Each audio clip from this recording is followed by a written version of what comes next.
Thank you, everyone. Thanks for having us here. I have the honor to welcome a panel, The Magic of the Baltics. And let me call three extraordinary entrepreneurs on stage. First of all, Hedi from Cachet from Tallinn.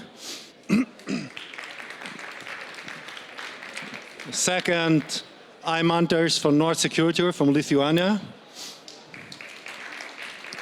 And thirdly, Martin from a company called Klaus, Estonia, Tallinn as well. But before introducing the panel members in more detail and having a discussion with them, let me introduce a couple of words on the Baltics. So the three countries, Lithuania, Latvia, and Estonia, became finally again independent after 50 years from Russia and the Soviet Union in 1991. As part of Perestroika, and driven as well by a movement, a public movement of protests for independence. And those protests included, among others, the so-called Baltic Way, which was a reunion of 2 million people holding hands and forming a human chain through all three capitals, from Tallinn through Riga to Vilnius, to demonstrate their uniteness and unity and to become independent. After independence in 2004, the three countries joined the NATO. And in retrospect, that probably was a very wise decision to do, given the aggression of Russia at the moment. And in the same year, they actually joined the European Union as well. And then, a couple of years later, introduced all the euro. So each of the states actually is smaller than the state of Bavaria.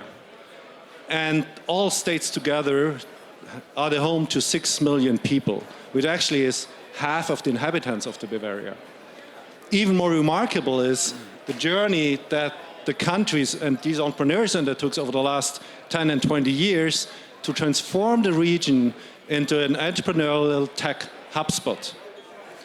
To give you some examples, the three countries together at the moment are home to 3,000 startup companies, which is about the same number of startups that you find in Israel, another remarkable tech hotspot. Estonia actually has the highest number of startups per capita in the world and attracts most venture capital funding per capita in Europe. There is about close to 15 unicorns that have been formed over the past 20 years from the Baltics, and much, much, much more to follow, as we will listen. And finally, to cite the Wired magazine, the Baltics are the most advanced digital society on Earth. They basically allow all the citizens to do all administrative governmental tasks online, fully secured, partially using blockchain, including e-health services, e-signature, and electronic identity. So, a lot to discuss with the panel, a lot to learn from the Baltics, being a role model in many, many aspects. So let me introduce you to our Baltic guests. First of all, Hedi, as said, you're co-founder and CEO of Cachet. Cachet creates smart insurance solutions that take into account your lifestyle and work schedule. Tell me more about that. So if you look what's happening today in the world, the number of people that don't want to work from 9 to 5 is increasing rapidly. So there is, and the trend has been driven by generation shift, by basically, obviously, COVID, where not only lots of people understood it's great to work from home, but also companies understood that it's great to actually have much more agile workforce. So what we do is basically, we have built technologies and data models to capture the way people are working and then use that in services like insurance or in the future also other services like that.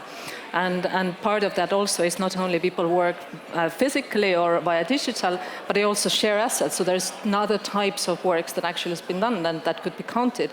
And that also requires a new way of insuring. Thanks, Hedi. Great having you here. Thank you. Eimantas, you're co-founder and co-CEO of North Security, actually one of the unicorns in Lithuania. Nord Security builds world-leading cybersecurity tools for people and global businesses. What exactly are you doing? Yeah, so you may have heard our brands like NordVPN, NordPass, now Surfshark. Basically, we try to make a world a better, safer, more secure place. So yeah, we are the second unicorn of Lithuania, proud by that. Now we have some millions of people and some thousands of colleagues working under the umbrella of Nord Security. And I think remarkably, you started the company bootstrapped for quite some while before becoming so profitable that actually venture capitalists couldn't ignore you anymore. Yeah, it didn't came overnight. We tried 35 times, and we bootstrapped 35 projects until we reached, this one. So now we know the formula. Yeah. Thanks a lot for joining. Martin, you're co-founder, CEO of Klaus from Tallinn as well. You offer a customer service quality management platform using a lot of artificial intelligence, as I know. So what exactly are you doing there? Yeah, so everybody probably has heard the phrase, this call is being monitored for quality purposes. So we make the modern software for those modern platforms. So if you are a large company with a big customer service organization, then you would use Klaus to find the relevant conversations where you can improve. And these days, the AI does some of the heavy lifting for you. So if you are one of those companies that has a big customer support team, then please come talk to me later on. But that's what we do, and we have customers, many of them scale-ups, and Eimantas's companies are also customers, so many online businesses as well. And Klaus actually is one of the reasons we're sitting here, because Acton invested in the company. And when visiting and traveling to Estonia and the Baltics, I got so impressed with the people that I felt like this is something that should be shared. So let's dive into the topic. How did it happen that the Baltics transformed within a very short time frame from being part of the Soviet Union to becoming one of the tech hotspots? Eimantas, I think the history, as mentioned, is full of up and down. You've been pushed around, occupied all the time, back and forth. And you mentioned when we talked before, we needed to catch up on 50 lost years. Yeah. Can you elaborate on that a bit? And how that influenced the development as we see today? Yeah, as you may know, for 50 years we've been a part of Mordor or White Walkers, depends which movie you like more. And in 1930s, 20s, we had similar starting positions like Denmark or Finland.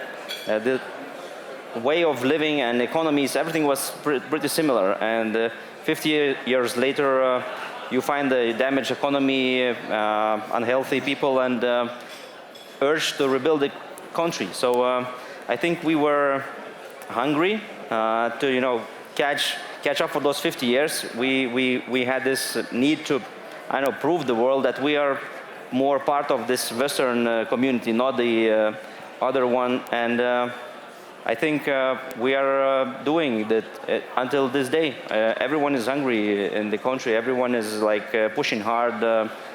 We don't have good weather.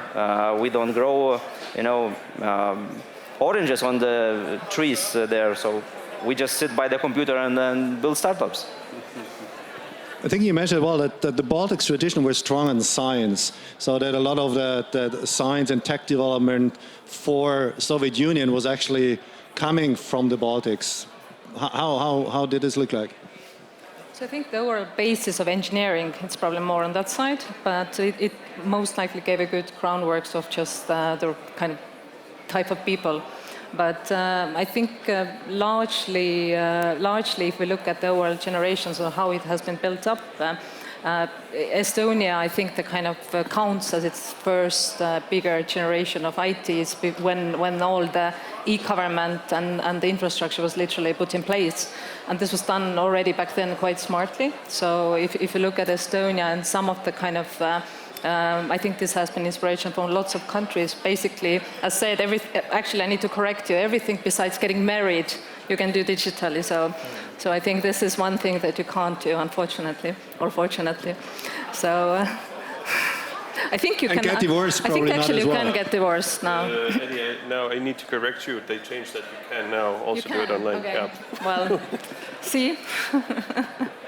That's probably because of COVID. So That's a new thing. But you're touching on the aspect on the e-government, and I think you've been involved early on in those activities as well, where basically the government played a crucial role in driving innovation on tech and take a very conscious decision to focus on technology and IT, not only within their own governmental processes, but to support and foster entrepreneurship there as well.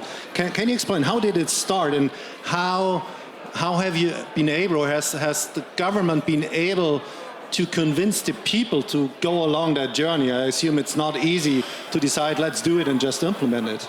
I think there were probably 3-4 main cornerstones to it. One was definitely there was a decision made in probably all Baltics that since exactly there's so few people, national resources, etc., so we need to choose the path to go knowledge-based economy. And that was one of the kind of cornerstones. The second was basically, and that was exactly countrywide, that the internet is a human right. So everybody in the country, as up back in the 90s, needed to have access to good quality internet. So this was one of the real active push from the government side. So there was massive programs, obviously supported both by the government and the private. And I think the third kind of quite important principle was since we have been, at least in Estonia, ruled most of the independent time by liberal governments, so the focus on entrepreneurship and overall kind of simplicity, how to support economy, how to support the overall kind of entrepreneurship has been a high role, and that's where all the amazing tax system, which is, I think Estonia has nine times been elected the best tax system in the world, basically. So we have... yeah. How does it work? So I think that the core thing is we have zero tax on reinvested kind of profits. And then we have the corporate income taxes somewhere between 14 to 20, which is then connected if you take out dividends or other benefits. And then this kind of the kind of core principle was also connected that it's proportional. So and it's super simple. So everybody should be able to do taxes within a few minutes. And this actually we can confirm that it literally for a human, well, like regular private person, it takes max 3 minutes. Depends on the speed of the internet. So and I think the kind of I looked it up. 98% of all the corporate tax is also done digitally. So this is so basically it is made there. It's so hard not to pay taxes. So that has been the kind of principle how it's been developed. And it seems that obviously successful company not choosing to leave the countries but stay there. Eimantas, I think Lithuania has very good stock option programs as well, and then supporting, I read somewhere, like the most advanced stock option programs to attract and retain talent. Can you elaborate on that? Yes, it's been, introduced like that only recently. It wasn't as good as that, but we had some other, for example, we have an association that joins together all these startups. We have around 700 of them, and we have a voice now, like to go and to speak instead of us. We have young and bright innovation ministress, which is also supporting us. So it's like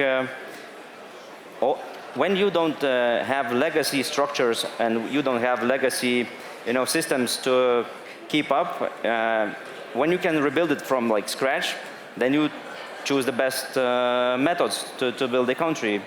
We didn't, we have the fastest internet in the world, one of the fastest internets, all Baltic states. We didn't have legacy lines, that we had to get the return on investment first and then build DSL lines, we just straight went to fiber optics, and that's, pluses of being a small and new country in this club, in a way. Actually, this morning we heard about the multiplier effect and how important it is to have role models that start off a cluster of entrepreneurs and then develop from there. Especially as successful entrepreneurs, they inspire others and they attract talent and they educate talented people. So one of the first big success stories in the Baltics actually was Skype. which typically is taken as a Swedish company, but technology actually was developed in, I think, Estonia. So Martin, tell us about how this whole internet and entrepreneurial scene started off based on the success of Skype. Yeah, sure. So Skype is famously claimed by the Estonians, the Swedish, and the Danes. But the HQ was and still is in Tallinn, actually. It has a Microsoft logo, but still. So almost exactly 20 years ago, Skype was founded. The technical folk were Estonian, ended up hiring all the talented technical people into Skype that didn't have any like modern startup experience. So that really gave that to the country. And we're just talking about it with Eimantas before, how like in a small place, if somebody has success with X, everybody else starts doing X, and that's kind of what happened, because Skype was the first time that Estonia was introduced to like the modern format of a startup, VC funding, and then luckily for the next generation, the founders also reinvested a lot of their gains back into the community, and that kind of spawned a whole ecosystem. And now you could say that our company is maybe like the third generation, because in between there was already a few other unicorns that were built by those people, in part by that funding, and then like more learning happened, and then that spawned the next generation. So it's not just one thing. It's not only like the money. It's not only the sort of experience. It's like all those things combined. And I guess this is probably true for many ecosystems. And I'm sure like Israel, I don't actually know the Israeli like backstory, but I'm guessing it's something, probably you can trace it to like a few companies in most of these like successful ecosystems. I mean, you mentioned that funding obviously is an important part for building a company. Eimantas, you built your company bootstrapped for a long time and became very successful. Can you comment a bit on the funding climate? As I said, Estonia has, compared to the size of the people in the country, quite high funding ratio of venture capital. I think Lithuania is a bit running behind, but can you comment on how easy has it been, and is it today for companies early and later stage to attract funding, and where does it come from? So Lithuania didn't have the Skype effect. We didn't have like exit like big startups before. So all the biggest companies in Lithuania are now they were bootstrapped for a long time, maybe except Winted, the first unicorn. They went to the fundraise path quite early. But if you would check even now, 8 of the 10 biggest IT companies, they are bootstrapped. And I think that's a blessing and a curse in a way, being a part of small country, that when you start building something, company, you cannot be successful, you cannot be rich or you have the ambition to go abroad, because the home market is so tiny. You have nothing to do there. So we build companies in our countries as in a sandbox, and then we ship it globally for the rest of the world. And if you take a look why Lithuania, Estonia, and Latvia has more startups per capita than Poland or Germany or other bigger countries, is because they have the comfort staying in the market, earning good salaries, doing good exits, just without stepping a feet out of the home market. And we don't have this, so it's a curse and a blessing. I mean, talent obviously is key to building up a company, and as you said, you think global from the beginning because your home market is so small that you need to become global very quickly. That means, of course, that you need to hire talent as well, probably on a global basis. How easy is it for a company to hire experienced, good talent, both inside the Baltics but outside the Baltics as well, and to build one company, integrate that all together into one company. I could envision that telling people now you have to move to Tallinn, knowing it's a very nice city, probably is a different speech than people telling, hey, you want to come to Silicon Valley.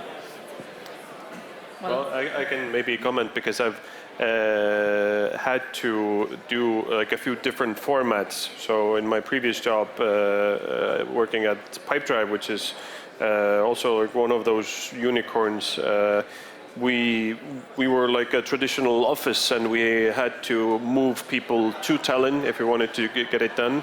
And I did manage to convince a few Brazilians to move to Tallinn, arriving in the snowstorm. But ultimately, when we founded our company, we decided that we will go remote first for that reason, because it's, you know, such a tiny, small city that if you look for anything specific, you're going to end up with a few or no candidates.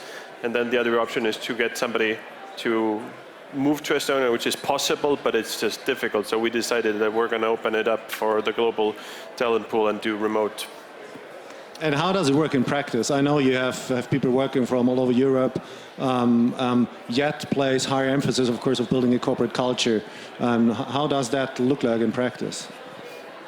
Sorry, what part? How do you manage to build one company having people dispersed all over Europe? Okay. I think the key there is that you make that decision at day zero. So if you design for that in everything that you do, then it becomes easier, as opposed to, you know, having to convert to it after COVID or something like that. So a lot of the decisions in terms of culture were put in place by design. So it's actually analogous to what you were talking about before, that if you can start with a blank sheet, everything is much easier. And I think I very much agree with that. The big part of why some of the things in the Baltics have happened the way that they have is that we got like a complete restart. Like there was no like legacy, there was no comfort zone to fall back on. You would just have to like either build from scratch or not have anything, basically. Hedi, tell us about the hashtag Estonia Mafia. I don't know how many of you have heard that, so some people are a bit scared of it, but it actually has more of a positive meaning to it. So it started from Silicon Valley, basically. Lots of it's connected with Skype founders and some of the other early startuppers. So that basically it's kind of a hashtag that lots of Estonians use in their posts to kind of create the community feeling. And it's literally kind of this, how to say, echoing effect of what we do. So all in all, this kind of was made popular, and now it's been used widely, basically, throughout. I think, was it Peter Thiel that called the Estonian mafias? I mean, it's a reference to the PayPal mafia. Yeah. So at some point, I think there were lots of Estonians, and I think ultimately it's the same thing as you were talking about, like having the community, like in some more of a formalized way, and you know, different little elements bind it together. It's like the hashtag Estonian Mafia is ultimately just a way of referring to the community. It can also be something more formal, like an actual like society of founders. Eimantas, I think your company probably has reached a stage where you become the role model for others, where you inspire other entrepreneurs as well. So what are you doing to support and help the ecosystem, the community? Yeah, so as you said, the community is the key for success of our countries. We also have very strong community, so we are basically all friends. It's a small, country, small city. It's like, everyone knows everyone, and we try to share as much as know-how as possible. We do events, we reinvest to each other companies. We go to vacation together. I mean, we are just friends, and we take care of each other, watch each other's back. So it's like, it was never like competition between companies in Lithuania or between companies of Lithuania, Estonia, or Latvia. It's like it's not only Estonian mafia, it's Baltic mafia. You could use that hashtag, you know. Yeah. There's probably always a lot of comparison to the neighbors in the north, in the Nordics, especially Finland and Sweden, who themselves, especially Finland in the gaming and other industries, and then Sweden, of course, some would say Skype comes from there, has a long tradition of tech entrepreneurship as well. How do you relate to the Nordics? Is there an exchange? You said you feel more close to them than probably to Russia. Is there a dialogue going on? For sure. I mean, personally, I after graduation I worked for a company which was Swedish company having office in Lithuania, and I was traveling to Stockholm, to Sweden, and I was like learning how the working culture in Sweden is, and how to build similar culture in our company. In that I didn't know that I will have a company eventually, but I liked what I saw, and you know, I didn't like what I saw when I was at home. So it was a decision somewhere in the brain that, you know, I will build companies like that. That everyone has a voice, everyone you know, has opinion to be shared, and everyone is happy just being there. Everyone feels safe, and everyone has, you know, freedom to do anything. But if you look at the large banks, and well, there was a time when basically most of the banking was owned by Sweden, and telcos, Sweden and Finland. So there is lots of impact from those large companies, and I think that there is definitely spillover from this side. Yeah, and it's not, you know, there's like the traditional industry is like so heavily entwined with the Scandinavian markets, but also the startup industry. So like if we take our example, then first pre-seed investor Finnish, second seed investor Swedish, and then Germans. So like it is definitely like perceived like Sweden and Finland are perceived as like the more mature ecosystems, but still like the same extended ecosystem, and loads of communication and overlap. Yeah, and I could experience that actually. The sauna culture in Iceland is quite similar to the Finnish one. So that was quite impressive, sitting with the whole company and the lawyer in the sauna to get to know each other. So that's the Estonian Baltic way to make friends, I guess. Looking forward, what's the next big thing? I think Kaja Kallas, the Prime Minister of Estonia, she's talking about artificial intelligence. Is that the next big thing in the Baltics? Well, I could say I would put my bet on genetics in Estonia, because we have this fantastic genome bank, already probably one of the largest percentage of one population genome bank. And if you take the cyber side, where Estonia was experiencing quite a hardcore cyber war in 2007, and after that all the NATO cybersecurity centers, etc., were brought there. So there's a fantastic ecosystem continuously, I would say, moving from there. So that's still, but let's see about AI. What about Lithuania? Yeah, cyber, AI, longevity maybe, I don't know, CRISPR, genetics, living longer and better lives. I see some companies starting up in Baltics as well. This is the cue where we get to say all the buzzwords. Blockchain. Bullshit. Blockchain. Who's the winner?